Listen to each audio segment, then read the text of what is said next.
Kinsey versus Unified School District, and Mr. Brumley, did you wish to have rebuttal time? 5 minutes. 5 minutes, okay. My argument isn't going to be as extensive as what you just heard. Right, this is a workers' comp case. We've read that. Different issues, Right right? issues. Does evidence. Just got boring old substantial evidence here. All right, just as important. We'll take It's it. just important. Certainly is to Tony. So You know, that's really the great thing about being a judge or an attorney at all. You get to be, have a different case on a different topic every minute. And so go ahead. Okay. All right. Your Honors, my case is pretty simple. What I argued in my brief pretty much states it all. The substantial evidence we feel that was ignored below was the fact that my client still has symptoms. She had symptoms through the regular hearing, and they continue through today. The court found essentially, and it was affirmed by the board, that this was an exacerbation or a temporary accident that went away. But both doctors noted the continuation of symptoms. So under substantial evidence, and there's two cases that I think. Both doctors testify there was no permanent damage, though. Dr. Shapiro did. Respiratory. Dr. Zimmerman found a rating. Okay. I shouldn't know what it is, but I know there was a rating, and it's in there, and I'm sure it's somewhere. I'm sorry to interrupt. Oh, no. There's a fan back here and it's hard for me to hear. Oh, You wouldn't mind I'll try. hollering at it. I like the microphones. I speak soft. I know, I'm sorry. That's all right. Did you hear the part about the There's a rating, yeah. rating? Yeah, one did a rating, the So- other one said no permanent, The issuance of a rating by itself shows shows permanency, right? or you couldn't rate them. Right. And that gets to the second part of my argument under Johnson versus US Foods. Mhm. But first, I want to talk about the standard of review under substantial evidence. Admittedly, it would be better if it was purely a legal question for me. I understand substantial evidence. But if you look at Herrera versus Gallegos, and which is a state case, and it's also, I think, kind of codified in the review statute. And you have Richardson versus, I don't have my glasses, Perles, which is a United States Supreme Court case, which basically says, in a nutshell, substantial evidence. Hear me okay? Yeah, Trying. sorry. Yeah, Sorry, yes, all I right. can. It's better now. Thank you. Yeah, good. Substantial evidence is any evidence that a reasonable person would accept to justify the decisions below. Mhm. The fact finding which we're looking at is twofold.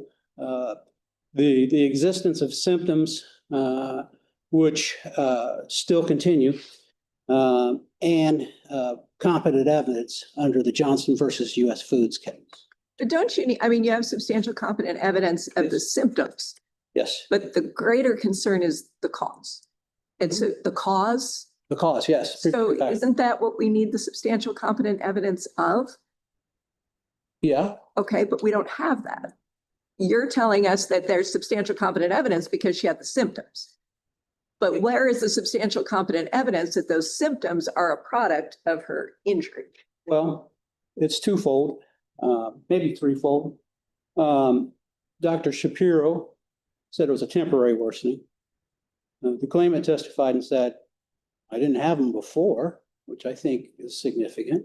It's competent evidence. And I think it's substantial evidence. It's just simple temporal time relationship. She didn't have the symptoms before the exposure to the chemicals. But doesn't Dr. Shapiro also say that her explanation of the symptoms does not match anything that he tested for with the CT scan, with the scope? There's no indication physically. I don't know that he specifically called her a liar. I'm not saying that. I'm just saying that there was some indication in the record from Dr. Shapiro that those two don't match. He may have said the objective tests, and I think that's what you're getting at. Yes. Didn't explain. I don't know that he was saying they didn't exist. No, that's not what I'm saying. I'm just saying that they don't jive, that whatever his tests were, Oh, his- they were testing for, does not square with the symptoms that she's explaining. The objective test didn't support it. That's, Yes. that's basically what he was saying. But I don't know that he said it so specifically, this wasn't from the accident. He said it wasn't prevailing factor, I think, which is the standard in the statute. But the statute also says the ALJ is the ultimate determination, the one who ultimately determines prevailing factor. And that's where I think the claimant's testimony is relevant. She didn't have the problems before the exposure. She had them immediately after, including feeling nauseous and some pretty drastic symptoms, which were triggered, which is not enough to be covered by the act, right after it happened. So, I mean, the facts, without, you just took the medical evidence and went, they're experts, throw them away, and just looked at the facts of the case, the temporal time frame supports prevailing factor that something happened when she was exposed, you see. And, part of that reasonableness standard, I believe, of course, I'm arguing against it here, the findings is that you have to explain why you reject testimony. Dr. Shapiro's medical evidence reports were relatively scant. His testimony was quick. I think he had a procedure or something.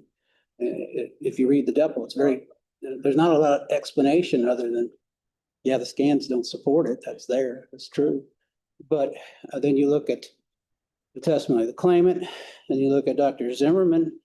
I really don't want to get into a fact question, but his report's quite detailed. His testimony was quite detailed. The judge is required to explain their decisions under substantial evidence. And it's like, okay, well, why did you reject the claimant's testimony? I think even somewhere the judge found her credible too. So if she was credible, well, why not listen to her testimony of like, hey, I was A-okay before this, and now I'm coughing up clear fluid. Do you think that the ALJ explained why they discounted Zimmerman's testimony? From memory, I'll just tell you what I think happened. Dr. Shapiro is an ear, nose, and throat doctor, and Dr. Zimmerman is an expert that claimants frequently use. And I think that's. And he is not an EMT or What's his, He's the allergist? internal medicine. just internal? I think that was what he went with. I don't believe he said that word for word in his decision, but maybe it's implied. Dr. Shapiro is an EMT. I understand that that's probably more on point. Unfortunately, Isn't the treating physician usually also given some sort of? not really. No. No. So substantial competent evidence Yes, is the standard. absolutely. And it's tough to be an ALJ or a board member. They've got to listen to two conflicting views, Uh-huh. make a decision. And we don't substitute our judgment for their judgment. Right. You've got a big I know. hurdle here. I was sitting here watching the argument before. I'm going, oh, I should have waived argument. No, we like to hear them. Yeah, We like to hear uh-huh. them. Yeah. But really, the only, Because every workers' comp case, you're gonna have conflicting doctors. And they have to make a decision based, building experts. and are you saying the ALJ, which was supported by the board, didn't sufficiently explain the reasons for the decision? Is that? I'm saying that, and I'm saying they ignored. They didn't explain why a lady without symptoms doesn't have permanency. And I'm using Well, it goes back to Judge Isherwood's question about causation. I mean, prevailing I factor. don't remember my Latin term. Is it res ipsa loquitur that is because of this, it must be this? That's kind of what her argument is. Because I had this chemical exposure, Yeah, that's true. then that's, Yeah, that's a big part of it, but that's why we bring in medical experts to say, okay, are the subjective symptoms consistent with the objective evidence? Right? Yeah, that's true. And I think what you see a lot also, just to be blunt, is you'll get numerous experts saying different things depending on who hires. I know, and both sides are hiring their, I mean, it's all a So I guess game. at this just kind of popped in my head with all of your questions quite good. Well, if you have two experts, and couldn't the deal breaker be a credible injured party, you know? Uh-huh.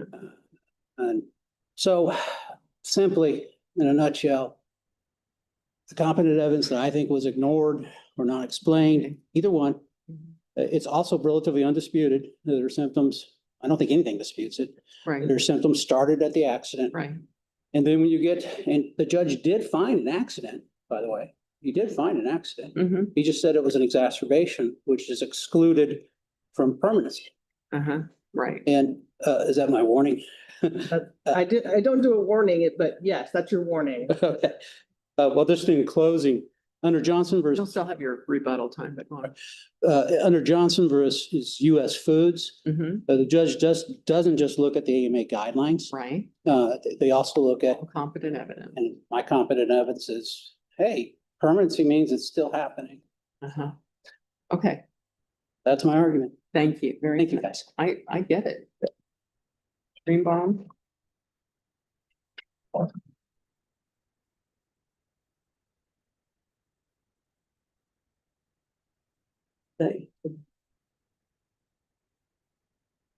Well, this has been a great morning. It's very interesting. Uh-huh. Kinds of case. All kinds of things. Well, and they, Missing the oil and gas. Yeah, the oil and gas Right, one's very- case. oh, wow, well, that's really up, Lots of numbers. that's really in our wheelhouse. 15th and Central is more interesting than about So anything. you're familiar with it? Oh, yeah, well, 7th in Minnesota for 35 years. Oh, yeah. You know, so, Oh, yeah. yeah, yeah. I'll just as an aside, when my brother and I came back to visit our old stomping grounds and we entered the neighborhood and it said, you are entering the historic Prescott neighborhood. What? Wow, who knew? Didn't seem, was it historic because we were there? Yes. By Bethany, right? Well, what's further, we're down from Bethany. You're a little bit. Closer to 18th To and the west. yeah. Oh, yeah, yeah, yeah, yeah. Yeah, well, it's, you know, and We it, used to walk to there was a park at Bethany. We right, used to walk- right. I used to play tennis over there. Yeah, okay, Yeah. all right, Okay, here we go. home stuff. Okay, yes. I think this is a fairly straightforward matter as you identified, and I think there is clearly substantial competent evidence to support the decisions of both the board and Judge Hirsch.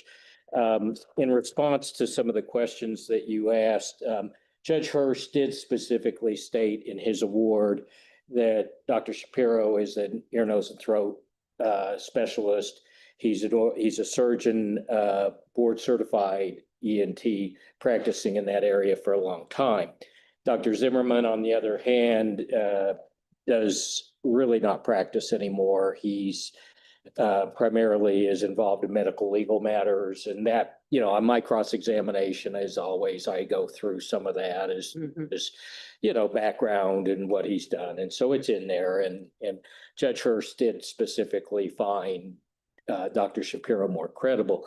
One thing I'll explain how we got to Dr. Shapiro is we went through the preliminary hearing process. And so I was ordered to provide the names of two physicians to evaluate and treat, if necessary, Ms. Kinsey. And so Dr. Shapiro was one of the choices. I think he was the most available, so Mr. Brumley selected him, and that's how we got into his being the treater. It was through court order. And as you've noted, he did the diagnostic laryngoscopy, he did the CT scan, everything was normal. We're in a case where, you know, she is using a cleaning product that's used in a school, so it's with, you know, children. And so this is what she claims has created the symptoms. And of course, you know, we're in a position where, you know, disproving that is pretty much impossible as far as, well, look, There's no reason to suggest that she's not telling the truth. I Right. mean, of course, I'm sure. yeah, she's doing the cleaning, she has symptoms, it's like, okay, you have a reaction to this, that's fine, And that let's. she's gone through a lot. Nobody just does that just for the sake of. Right, and let's go and do what we need to do, which is what happened. Out. Yeah, and then, fortunately, and even if you read Zimmerman's report, the findings are, there aren't any findings. There's nothing objective, in his report. It's pretty well, Ms. Kinsey says, I've got these problems, and then, Dr. Shapiro does his testing and, just finds that there's no permanent impairment of function based on everything that I see here. The objective. Yeah, and so he says, look, if she has anything, then she has whatever she, a personal issue, but it isn't, I can't link this. I think that was a lot of Causation. yeah, that's what Judge Isherwood explained, that, I'm not seeing the link up, I'm not seeing the causation, and there isn't. It's pretty, you've got to, yeah, well, we can't find anything, and you have complaints, but I can't see any link up between your ongoing complaints and whatever, being around, around the, whatever cleaner this was. So I think it's, No testimony that something like this can result in can trigger, a lifelong issue with this that, no, and, I think it's, because, sometimes it seems like you'll get something and you've never had it, and then all of a sudden you have it forever because it triggered some mysterious thing. I mean, yeah, that's the extent of my medical knowledge. well, and I get, as you would expect through the years, I've had different, types of cases and that involve these kinds of issues, and they're hard cases, especially from, Bruce's end. They're really hard to prove because you just, unless you find something that's sort of a known factor, and then the cases that really cause you concern and that you end up, Like long, doing a lot of I mean, treatment. they talk about. Yeah, I have plenty of those. Right. And, I get the link up and then I get the findings though. On all of those, like all my COVID cases, there still are significant deficits, with the people I've got mostly in Missouri actually now. I don't have many Kansas COVID, fortunately. But in Missouri I do. And I've got some that are bad. I mean, where the pulmonary functions. Was there any evidence presented in this case of pre-existing asthma? No pre-existing problem? No, nothing that we found. And we're really, again, relying on Ms. Kinsey's testimony. Right. She said, no, I haven't had anything. I used this cleaner and then I started having symptoms. And so we went from there. So, but fortunately, there aren't any objective findings. So, that's a good thing that even Dr. Zimmerman, That there's no longer been the- damage? yeah, so, this is one of those where, again, I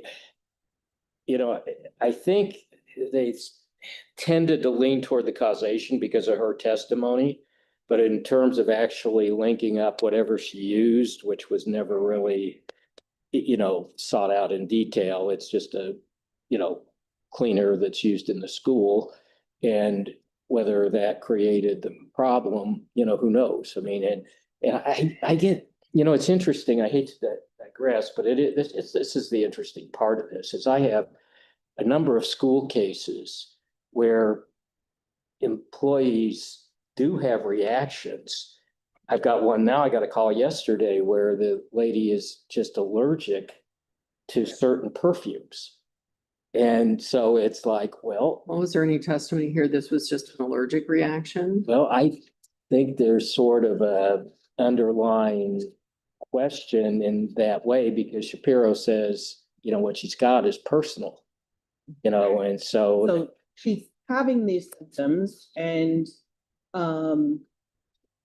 it could have started after this chemical exposure, but there's no way for anyone to say that it did.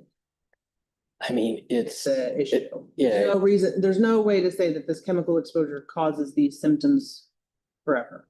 But this doesn't, if we were to buy into this argument, right? This doesn't clear all of her hurdles because then the long-term treatment, which is the Flonase, does not, she doesn't qualify under that. So if she clears this hurdle, she's stopped under that one.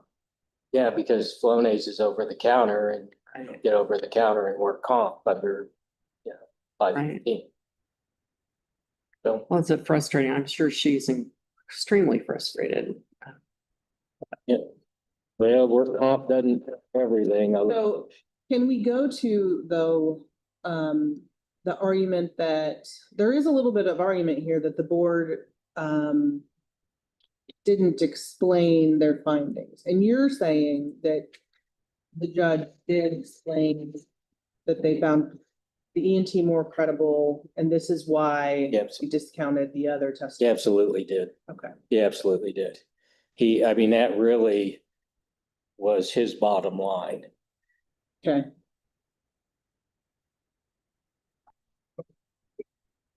Thank you. You've got your 5 minutes of rebuttal, Mr. Brumley. I'd say I wouldn't use the 5 minutes, but I always talk longer. What? I always talk longer. Kind of want to do this in reverse order. Huh? This is in response to Judge Is your Wood. You talked about the Flonase. There's two issues, just to be clear, in terms of permanency. Future medical, which is clearly what that goes to, and then functional impairment, which is the award of disability. They're two separate issues in terms of permanency. And on permanency, that's the big argument with the competent evidence that I'm referring to. You know, she still has the symptoms. And, you know, the personal risk, personal condition argument it'd be a strong argument if the accident was on Monday and then 3 Mondays later, the symptoms came about. But the symptoms came immediate, same day, and worse at first. On that, I'm going to kind of jump to the first thing that came up that I wrote down. The cleaning product, if I remember correctly, and I'm pretty sure I'm right, it's most likely in my brief, definitely in the record, it was a mixture. It wasn't just one cleaning product. So when mixtures are combined, you know, One of them was bleach, right? yeah, bleach is a common thing that can cause problems. I remember we had some mold, my bleach guy was wearing a mask and kinds of stuff. And I'm like, why? I'm working with bleach. Well, it was mixed with something and that caused the problem. So it just wasn't Right. a spray on clean thing. It was a big thing. And then, Is that mixing standard usage in her job, or do we even get to that? well, yeah, she was cleaning. No, but I mean, this mixing of chemicals is something they did I think so. commonly in. Yeah, I don't know that it was an issue really. So I would assume. Okay. Yeah. Yeah, I just didn't know if there was anything related to I that. don't think she did anything out of the course of her employment. That wasn't an issue below. And I want to talk a little bit about Dr. Zimmerman. He used to treat, he's an elderly gentleman, probably closing in on 80, which is a lot closer now. I'm 61. When I was doing it, he seemed really old, but doesn't seem so old now. He does a lot of causation reports. So if we're looking at experts to justify substantial evidence, Dr. Shapiro is more, and there was a question about, can't remember which judge asked me about, do treaters get more weight? I think the answer is they weigh them the same, but treaters often or less often deal with causation issues. They want to treat. Surgeons want to cut. They don't want to deal with me. They hate they'll play golf with me, but they don't want to talk causation. Dr. Zimmerman does causation, and this isn't in his depo, it's my standard questioning of him. He is primary plaintiffs and claimants in personal injury and work comp, but he also worked for the Department of Labor, for the feds. He did causation somewhat on the other side for the federal department. So he knows how to address causation. And I think, I may have asked him, I don't remember. The time relationship was a big deal. It's other competent evidence that justified this impairment. That's my pass. Hopefully someone catches it. Right, right. I get it. All right. Thank you, judges. Thank you very much. Okay, we are going to stand in recess right now.